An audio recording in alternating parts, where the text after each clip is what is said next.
Mandíbula versus respecto maxilar. Maxilar, ¿cierto?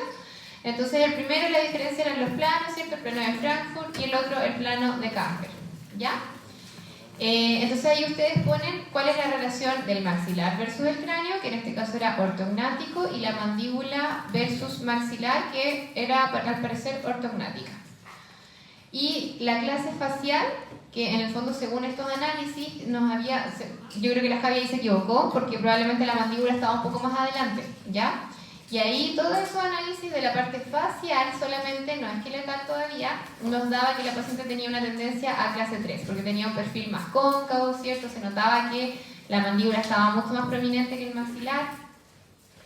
Y, espérenme, voy a abrir un poquito la clase de nuevo para mostrarles de nuevo la foto.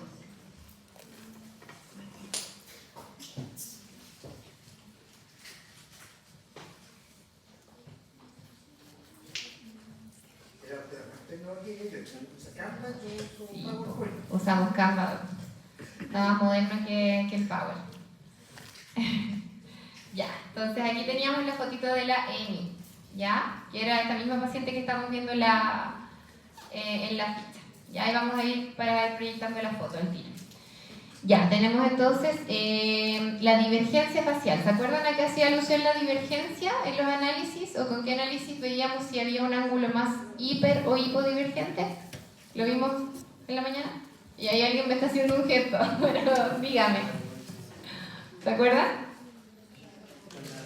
Las reglas, ¿cierto? La regla que iba por el borde mandibular y uno ponía una regla paralela desde subnasal, ¿sí? Y en el fondo, ¿con qué sacábamos ahí, aparte de la divergencia? La rotación mandibular. Ya, entonces con la rotación mandibular, si bien no nos pregunta directamente cuál es la rotación mandibular, nos pregunta si hay más hipodivergencia o hiperdivergencia. Y con ese análisis podíamos ver esa tendencia, ¿sí? Entonces ella nos daba más hipodivergente, porque tenía una rotación anterior, por ahí alguien bien. Muy bien, bien, Tania. Ya. Entonces, esta paciente tenía una rotación anterior, la vamos a ver aquí de nuevo. Estaba por acá. Aquí, ¿cierto? Entonces esta paciente tenía una rotación anterior, por lo tanto ella tiene una tendencia más hipodivergente, ¿ya? Y con esa parte, con ese análisis, llenamos esta parte de la ficha. El contorno labial, ¿cierto? Lo sacábamos con la vertical verdadera, que eso ustedes ya se la saben. Surco mentolabial, eso más que nada ver la fotito, si es que el surco está más pronunciado, está como más hundido, o si es que está inexistente, porque muchas veces ese surco labial, a veces cuando tenemos clase 3 muy marcadas, por ejemplo, o cierres labiales muy forzados, como están así, me voy a parar para que me vean, están como así, como que el surco mentolabial no existe, está como plano, ¿cierto? Entonces, por eso es importante poder verlo. Los labios en reposo, ¿cierto?, de la paciente, lo primero que teníamos que ver, ¿cierto?, cuando el paciente entra por la puerta, su posición en reposo, estaban juntos porque la Amy tenía una respiración nasal, ¿ya? Después viene el análisis funcional, que acá es más que nada funcional de la articulación, ¿cierto?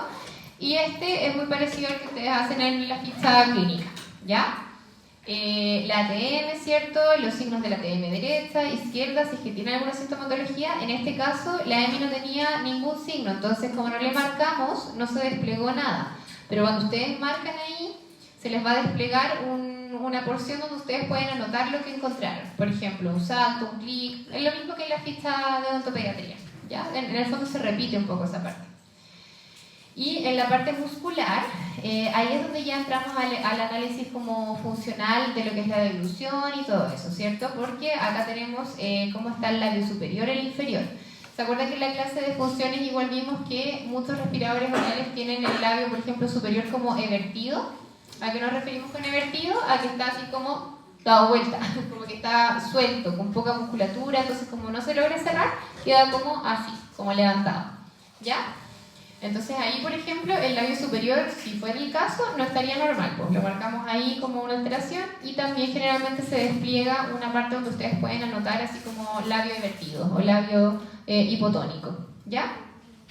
El labio inferior lo mismo, ¿cierto? La deglución, en este caso la Amy tenía empuje lingual, ¿ya?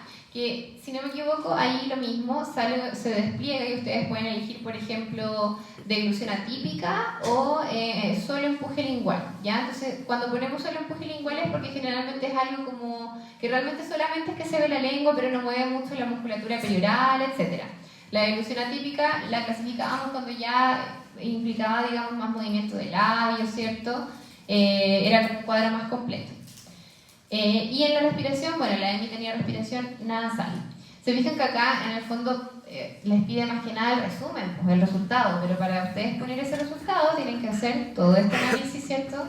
Ver bien al paciente, hacer la prueba, por ejemplo, de la respiración, de la deglución, y ahí recién poner ese resultado. La dicción se refiere a la fonoarticulación, ¿ya? Y ahí le habíamos puesto defectuosa porque creo que la EMI igual nos decía sábado, interponía un poquito la lengua, ¿ya? Entonces ahí ustedes pueden poner defectuosa y también si es que tiene hábitos parafuncionales. Y en este caso la EMI no tenía, pero lo mismo, si ustedes le marcan que sí, se despliega una porción donde ustedes pueden anotar cuál es el hábito parafuncional que tiene. Si es un hábito de succión no nutritiva, si es mamadera, tete, succión digital, onicofagia, queilofagia, todas esas cosas, ¿ya?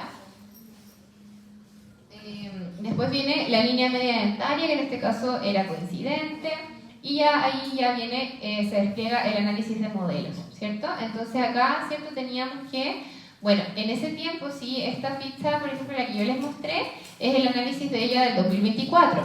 Entonces acá ya teníamos harto recambio dentario, ¿se acuerdan? Estábamos en dentición mixta segunda fase, y ahí también de repente las discrepancias cambian. Ya en ese tiempo, el 2023, la EMI tenía una discrepancia negativa, negativa en superior de -7 y tenía una discrepancia positiva en inferior de +6.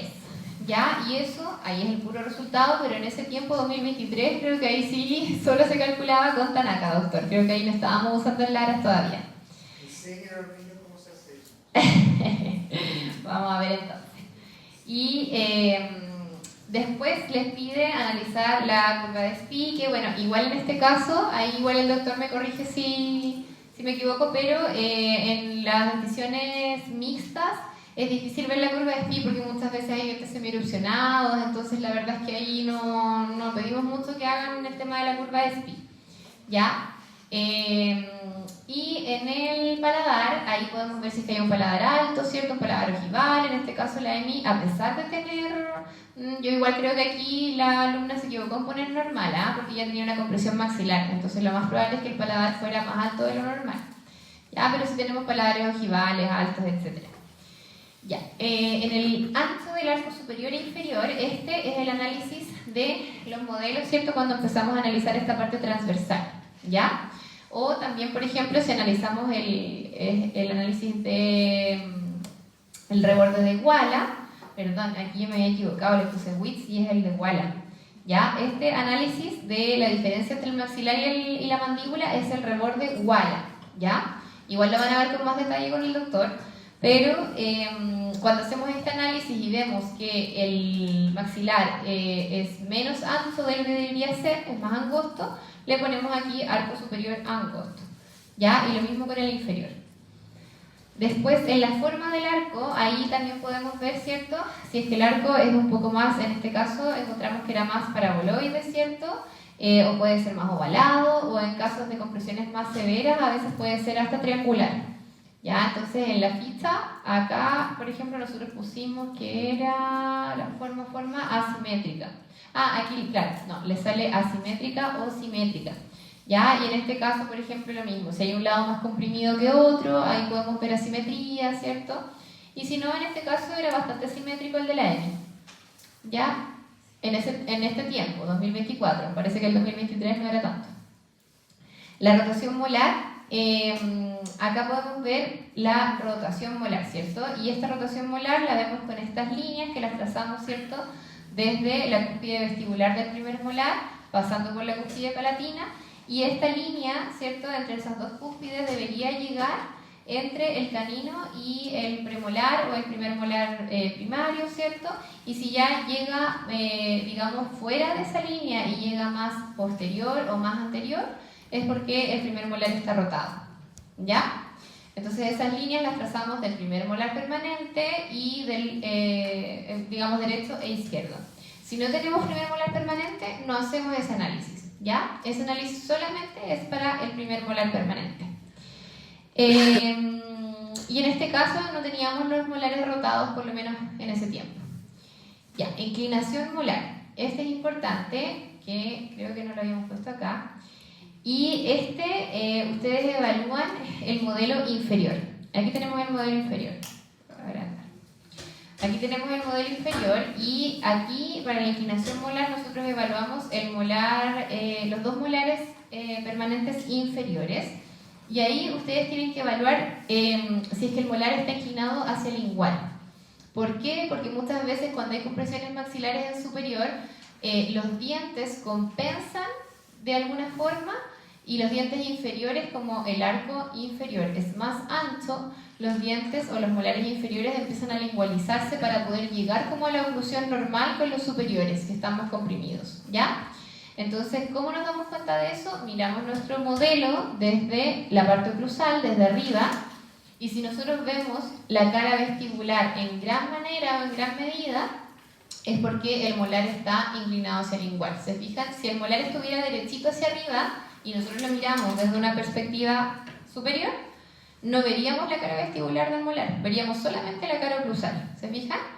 En cambio, si lo miramos de arriba y ya vemos la pared vestibular, es porque ya podemos sospechar que está un poquito inclinado hacia el lingual. Y eso también se puede medir, ¿ya? Y acá justamente es este reborde igual, ¿es cierto? Y acá podemos ver desde la parte de fondo de vestíbulo hacia la mitad de la cara vestibular, ¿ya? Y en este caso medía 5 milímetros, ¿ya? Si es mayor a 5 milímetros, esa diferencia entre el fondo de vestíbulo y la cara, la mitad de la cara vestibular del molar permanente, ya podemos pensar que este molar está más inclinado hacia adentro, hacia el lingual, ¿ya? Se empieza, si uno lo ve de lado, como que el molar queda como acostado hacia el lingual, ¿ya? Entonces, a eso se refiere la inclinación molar inferior. Y en este caso estaba un poquito alterada en ese tiempo, ¿ya? Porque el 3.6 estaba inclinado hacia el lingual. Después viene el examen de arcada, ¿cierto? Y acá este examen ya es un poquito más clínico, no solamente con los modelos, porque ahí tenemos que ver si es que hay interferencias oclusales y para eso tenemos que revisar, ¿cierto?, la oclusión normal del paciente, que al igual que en los adultos a veces cuesta un poquito en los niños encontrar que muerda bien. Es como uno les dice, muerde normal, y empiezan así con los dientes hacia adelante y todo, ¿ya? Entonces, una forma buena es pedirles que con su lengua lleguen al paladar, ¿cierto? Y que ahí muerdan, o a veces decirle, ponerle los deditos en las muelas, tocar las muelitas y ahí decirle, ya, ahora muerde. Y ahí obviamente sacar los dedos, pero poder hacer como esa propiocepción, ¿ya? Evitando que te muerdan, obviamente.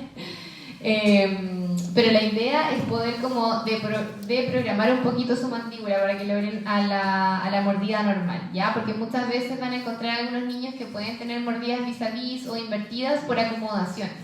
Entonces, una forma también es poder tomar bien el mentón, ¿cierto? Decirle que relaje y ustedes, a medida que va cerrando, ir acomodando para llegar a la máxima intercuspidación y ahí poder ver cómo muerde normalmente el niño, ¿ya? ¿Por qué es importante eso? Porque, como les decía, muchas veces vamos a tener interferencias oclusales que nos van a acomodar la mordida. Entonces, a veces un niño a simple vista puede tener una mordida invertida localizada o una mordida así como media extraña, pero si uno lo desprograma y logra llegar a la mordida de máxima intercuspidación, a veces logra morder normal. Entonces, muchas veces eso es por una interferencia oclusal y ahí podemos hacer un desgaste selectivo y resolver el problema, ¿ya? Entonces, acá, por ejemplo, la MC tenía interferencias oclusales que era entre el 1-1, el 4-1 y el 2-1 con el 3-1, pero en este caso era por esa mordida vis a vis que tenía. ¿Se acuerdan de las fotos? Ya. Y acá tenía, bueno, en ese tiempo la clasificó la Javi con la clase de Angle derecha 3 y la izquierda 3. Ahora, en ese tiempo todavía tenía dentición mixta primera fase, ¿ya? Y la canina la clasificó como 1 y la izquierda como 3 en ese tiempo, 2023. el overjet vis-a-vis y el overbite vis-a-vis. Ya teníamos, ¿cierto?, ese signo en 2023 y la oclusión cruzada en el lado derecho, ¿cierto?, y mordida invertida no tenía, pero sí vis-a-vis. Aquí está el análisis de panorámico, ¿cierto?, que aquí en general los chicos siempre ponen el estadio de Nola, ¿ya? Pero como les decía, de toda la información que ustedes pueden recabar ahí, hay mucha información que pueden anotar, ¿por cierto? El ataque anterior que habíamos visto, el riesgo canino, con esos caninos súper inclinados hacia los laterales, ¿ya? Y el análisis cefalométrico resumido, porque ahí, como les decía, en el cefalométrico, cuando les toque hacer, hay hartos puntos que analizar, pero los más importantes eran el ANB, ¿cierto?, el SNA, estos puntos, y el análisis de WITS, ¿ya? Esos son los más importantes, entonces cuando anoten acá en la ficha, esos son los que tienen que anotar. Y en el resumen diagnóstico, finalmente, ¿cierto?, tenemos esa estructura que yo les comentaba. Primero poner el género del paciente, la edad, en este caso ella le agregó que era ASA1, que significa que no tenía antecedentes como médicos relevantes. Dentición mixta, segunda fase. En ese tiempo tenía un adelanto del recambio dentario, la EMI. Tenía un perfil facial, ¿cierto? Clase 3, cóncavo, con biotipo braquifacial. O sea, partimos por toda la parte como del análisis de fotos, el resumen del análisis de fotos. Después, como teníamos teleradiografía, era una clase esqueletal 3 y ya después pasó a la parte más intraoral, ¿cierto? Clase molar 3, derecha-izquierda, canina 1. Presentaba discrepancia, ¿cierto?, negativa en maxilar y positiva en mandibular, mordida vis-a-vis anterior y cruzada unilateral derecha, compresión maxilar, ¿cierto?, rotaciones dentarias, ahí se fue como a lo más específico, y en antecedentes familiares, que eso debió haberlo puesto al comienzo, como cerca de la parte más médica, teníamos un preugnatismo hereditario, ¿ya? Más o menos parecido, ¿cierto?, al diagnóstico que hicimos nosotros acá al final. Lo que le faltó sí a la Javi fue poner el tema funcional, pero que en verdad la EMI en ese tiempo igual lo tenía normal. Por ejemplo, ¿cierto?, que tenía una respiración nasal y una deglución normal, pero igual teníamos un maxilar con discrepancia menos 7, más 6 en mandibular, el overjet, ¿cierto? Es bastante parecido a esa estructura que yo les mostraba acá. Lo único diferente es que acá está como más punteado. Pueden hacerlo más así como un párrafo, ¿ya? Y lo que sí es importante que ustedes identifiquen es la anomalía principal, o lo que ustedes van a poder tratar ese año, ¿ya? Y en ese caso, ¿cierto?, era la mordida cruzada posterior derecha, ¿ya? Acá, por ejemplo, la Javi en los objetivos del plan de tratamiento le puso expandir maxilar para la corrección de mordida cruzada posterior, descruzar la mordida anterior y tracción frontal, que en el fondo era la ortopedia maxilar, ¿ya? Porque teníamos en este caso una clase 3 esqueletal, ¿ya? Por eso se le indicó la ortopedia. Y si se fijan, estos objetivos están centrados en las principales anomalías que tenía la EMI, o sea, la Javi no se centró, por ejemplo, en derrotar 2 y 3-3, por ponerles un ejemplo, a pesar de que esa es una anomalía que sí presentaba la EMI. Obviamente lo que teníamos que priorizar, uno, era la ortopedia por la edad de ella, y también poder expandir el maxilar, ¿ya? Entonces, eso es lo que yo les explicaba, chicos, que vamos a tener hartas anomalías y todo, pero en el fondo la idea es poder centrar nuestros objetivos en lo que ustedes van a poder hacer este año, ¿ya? Y lo que es como prioritario, en el fondo, en su paciente, ¿ya? Y acá en este caso se le indicó bueno, si queríamos expandir, ahí se pueden indicar más tipos de aparatos, que los van a ver después con el doctor Salazar. Pero en este caso se le indicó un disjuntor IRAX con una máscara de tracción frontal. Ay, ¿por qué suena así? Y después hay una pequeña parte donde dice ejecución inmediata a mediano plazo y otra que no es posible efectuar. Y en este caso, por ejemplo, la que iba a ser inmediata, que era la de este año, es la expansión maxilar con disjuntor Hyrax y una máscara de tracción frontal. Y a mediano plazo, aquí no sé por qué le puso a mediano plazo máscara, puede ser porque no estábamos seguros de alcanzar a hacerlo ese año por los tiempos clínicos, ¿ya? Entonces cuando pase eso, por ejemplo, o nosotros les decimos, miren, este año vamos a alcanzar a hacer esta fase, pero a mediano plazo, o sea, ojalá alcancemos este año, pero si no alcanzamos ya para el otro año, ahí lo pueden poner en mediano plazo, ¿ya? Y no es posible efectuar, a veces igual pasa que llegan pacientes como más a mediados de año y a pesar de que nosotros sepamos que hay que hacer una expansión, no se va a alcanzar a hacer este año, entonces ahí se especifica. Se indica una expansión maxilar, pero este año no va a ser posible efectuarla en pregrado, por ejemplo, por lo tanto se deriva a posgrado o se queda para el próximo año. ¿Ya? Esa es la ficha de OPI, chiquillos. Si se fijan, acá finalmente es como el puro resumen, pero lo que ustedes van a hacer va a ser lo siguiente. A ver, vamos a ver si pillamos aquí.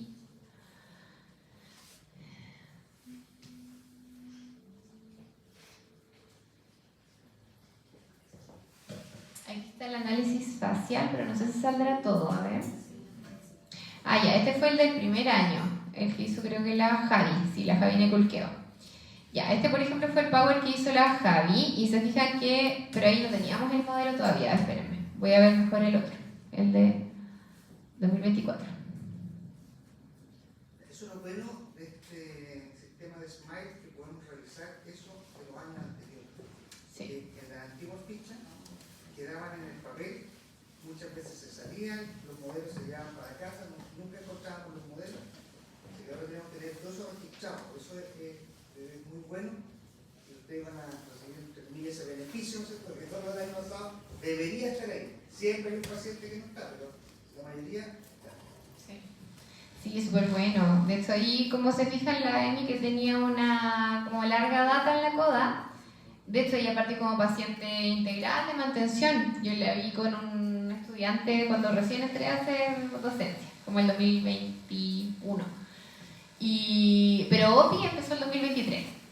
Entonces ahí tenemos ahí el pago, los análisis y todo del 2023, y esta es la del 2024. Y ahí tenemos, ¿cierto?, la fotito, tenemos primero el índice facial, este es el orden del Power modelo que tenemos para que ustedes vayan haciendo su análisis, ¿ya?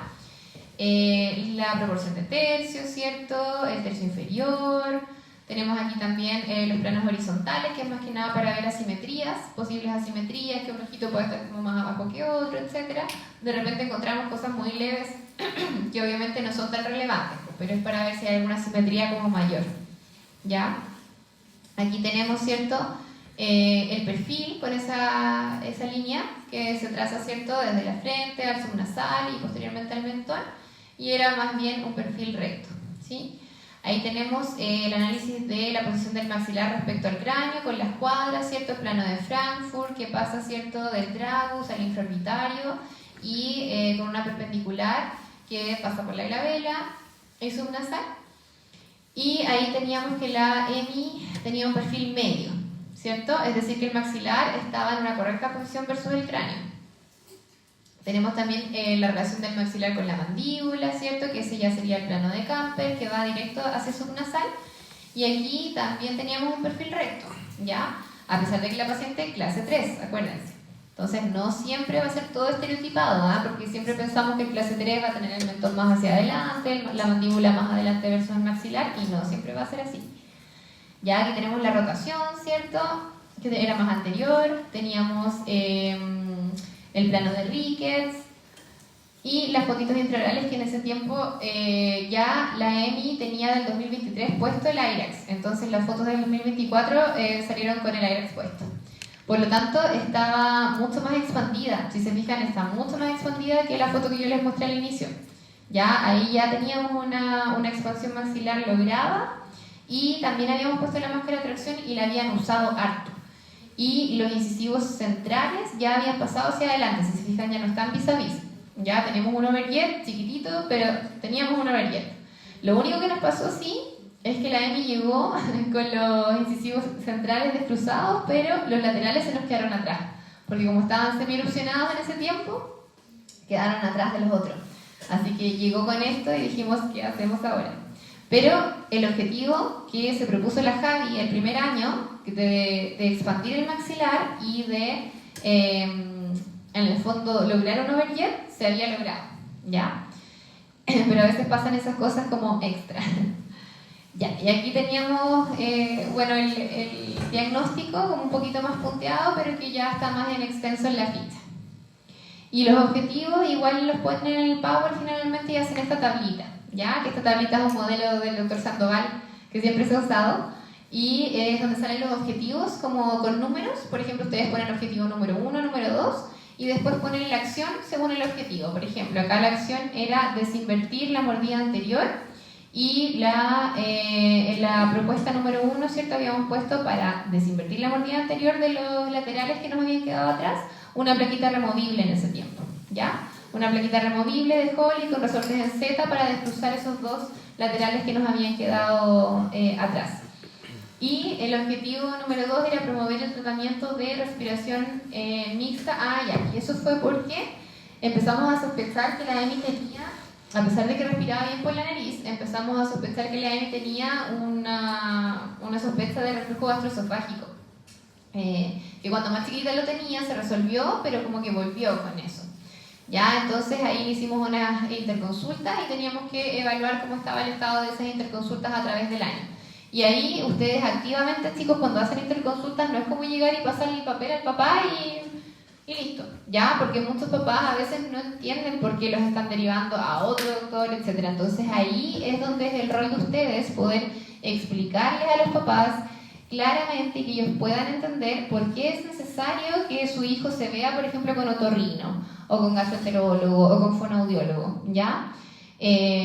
Porque en el fondo ustedes ahora saben que eso es una parte fundamental del tratamiento y que el tratamiento de ortodoncia no va a ser exitoso, por ejemplo, si tenemos una respiración bucal y no vemos la etiología, ¿ya? Entonces ahí ustedes tienen que estudiar eso para poder explicárselo bien a los padres y que los padres puedan adherir con esa sugerencia que ustedes le están dando, porque puede pasar todo el año y el papá no llevó nunca al niño al otorrino.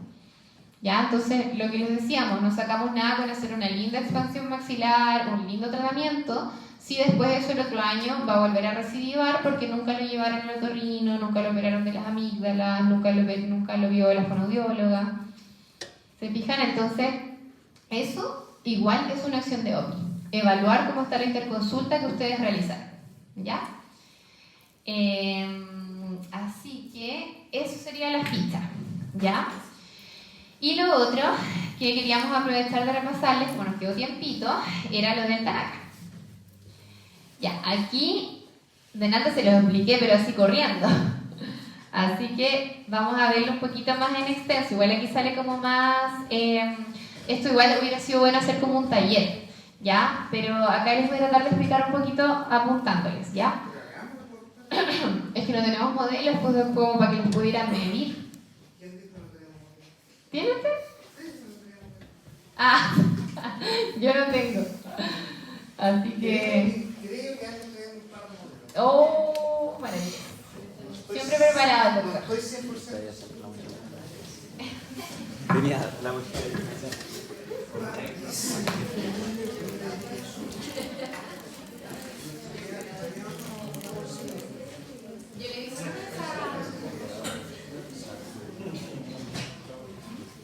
Traía un niño, güey.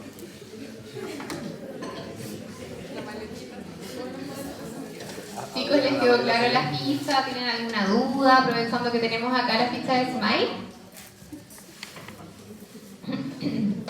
¿Les parece muy difícil o no? No. No puedo tomar tiempo. Está ordenado, ¿cierto? Y como ahora lo fuimos como relacionando con la del Power, yo creo que les quedó un poquitito más claro. A ver...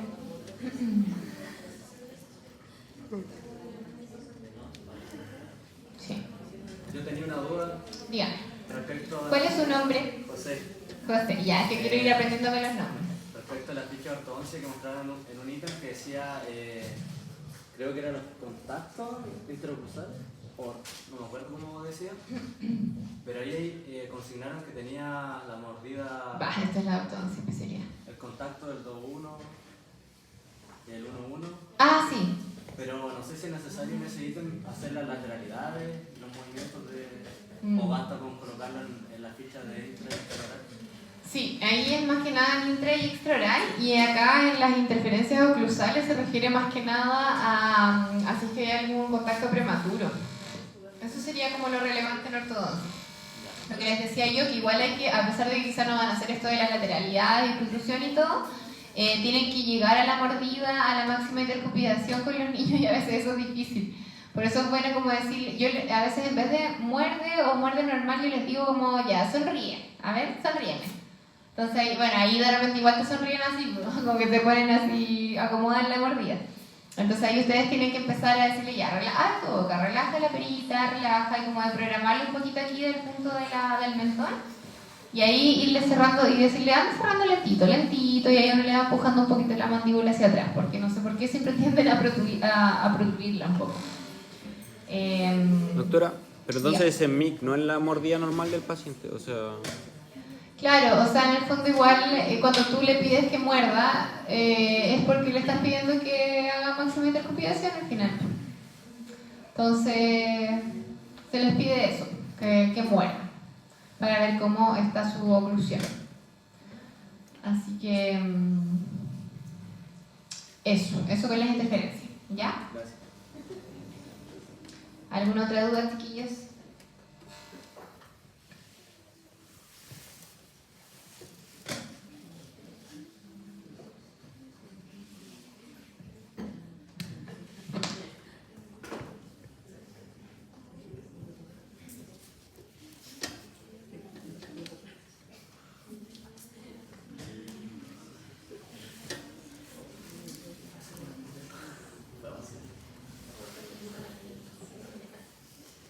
Chicos, ¿cómo están con la toma de impresiones? ¿Mal? Vamos a tener que practicar entonces entre ustedes. Sí.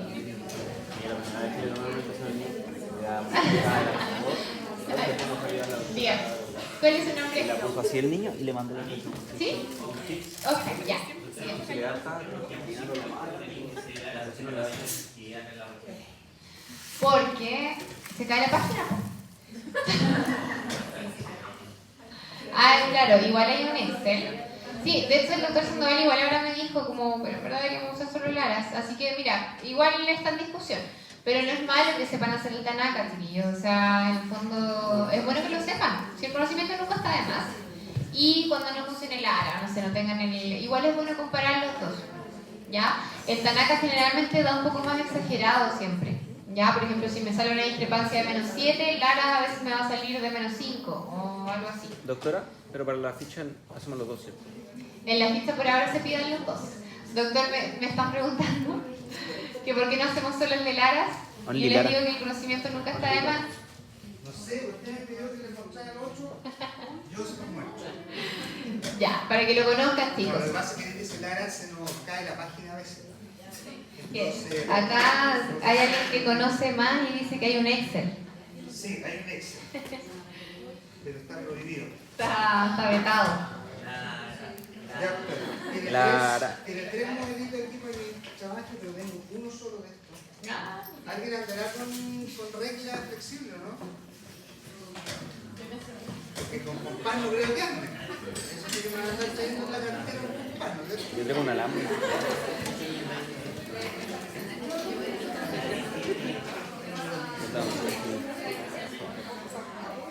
Y no venía preparado.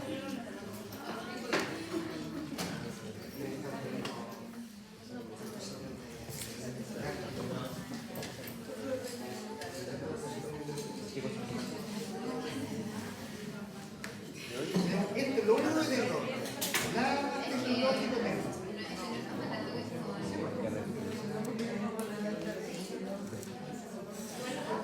Mira, mi abuela le encargó chocolate. No, me lo encargó. Unos chocolates que me pidió mi abuela.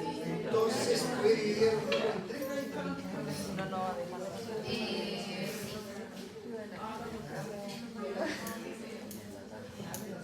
Chicos, son muchos ustedes, pero vamos a tener que hacer 3 grupos. Porque hay 3 modelos, los vamos a medir ahí para que los vean.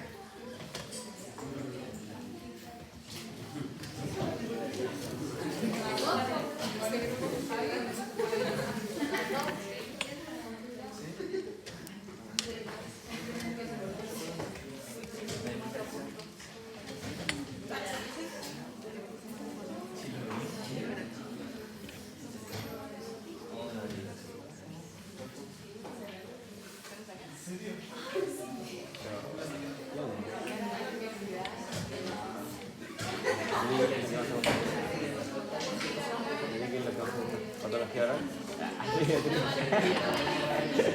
Ya, chiquillos, nos vamos entonces a dividir. Vamos hasta esta fila, chicos. Júntense un poquitito más y traten de hacer como un semicírculo, ¿ya? O un circulito. Ya, chiquillos, ustedes desde acá hasta todas las personas que están aquí atrásito, igual traten de juntarse un poquito y vamos a ver un modelito. Y acá lo mismo. Ya hagamos un circulito y vamos a ir viendo los modelos. Yo le voy a echar uno por el grupo. Sal del centro, Mauri.